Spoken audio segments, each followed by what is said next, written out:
This channel does not promote any violent, harmful, or illegal activities. All content provided by this channel is meant for an educational purpose only.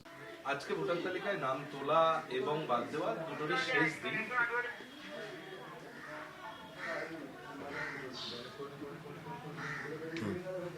আজকে voter তালিকায় সংযোজন এবং বিয়োজনের শেষ দিন, তারপরেও দেখা যাচ্ছে রাজ্যের বিভিন্ন প্রান্তে এই বিক্ষোভ থামার কোনো লক্ষ্য নেই। না, শেষ দিনেও আমার মনে হয় না আলটিমেটলি কাজটা শেষ করা গেছে, আমার ধারণা।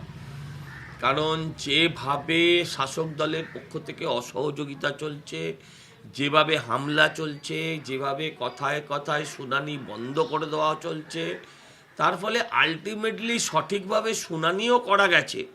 দেখুন, নির্বাচন কমিশনের ভুল আছে, এটা নিয়ে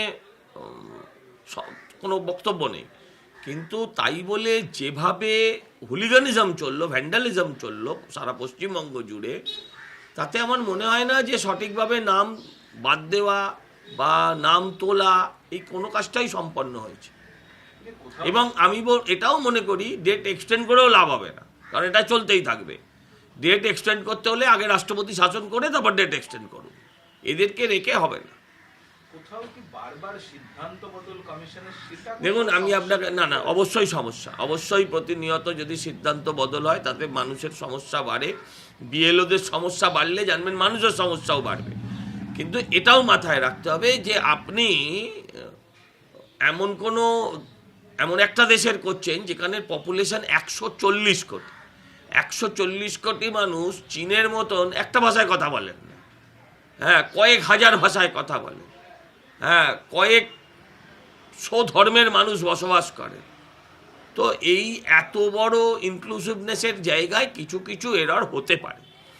আর এটা তো এমন নয় যে প্রতি বছর হয়, এটা এমন নয় যে আধার কার্ড করার মতন এটা তুমি আপনি গেলেন সঙ্গে সঙ্গে হয়ে গেল, সেরকম। এটা লাস্ট 20 বছর, 22 বছর, 23 বছর বাদে আবার হচ্ছে। তো ফলে যিনি করছেন তার পূর্ব অভিজ্ঞতা নেই, এবং যিনি এখন যারা অফিসে আছেন 23 বছর বাদে যারা আবার বা 20 বছর বাদে যারা আবার এসআইআর যদি করতে আসেন তাদের অভিজ্ঞতা থাকবে না।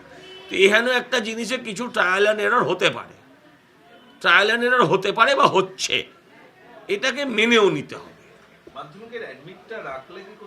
মনে হয় অসুবিধা হওয়ার কি কারণ ছিল আমি জানি না, কিন্তু নির্বাচন কমিশন যখন এটা ভেবেছেন তখন নিশ্চয়ই সেখানে কোনো জাস্টিফাইড কারণ আছে, কোনো জাস্টিফাইড কারণ নিশ্চয়ই আছে।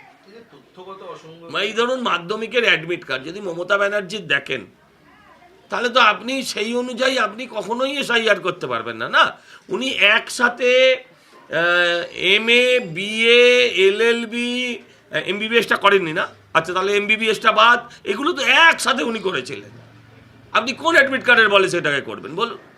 এটা নিয়ে সমস্যা নিশ্চয়ই কিছু আছে যেটার সঙ্গে আমি অবহিত নয় বা আপনিও অবহিত নন সাদা চোখে, তাই আমাদের মনে হচ্ছে এটা হলে ভালো হতো। তথ্যগত যে অসঙ্গতি সেটা কি বিএলও পর্যায়ে মিটিয়ে নিয়ে গেলে এই বিপুল পরিমাণে মানুষকে হয়রানির শিকার হতে হবে? দেখুন, আবারও বলছি, এইটা কিন্তু কিছুটা মানুষ বিজ্ঞাপনের অভাব আছে। বিজ্ঞাপন সঠিকভাবে থাকলে সব ক্ষেত্রে মানুষকে ওই শুনানি কেন্দ্রে আসারও দরকার নেই, বিএলও বাড়ি গিয়ে শুনানি করছে। আসলে সরকার এমন একটা জায়গায় বিষয়টাকে নিয়ে গেল, বাকি বিষয়টা সরকার মানুষের সামনে তুলেই ধরল না, মানুষের সামনে তুলেই ধরল না যে এগুলো মোস্ট অফ দ্য কেসেস বাড়িতে বসেই করা যায়, তাতে আসার কোনো প্রয়োজন নেই, বিএলও বাড়ি পৌঁছে যাবে।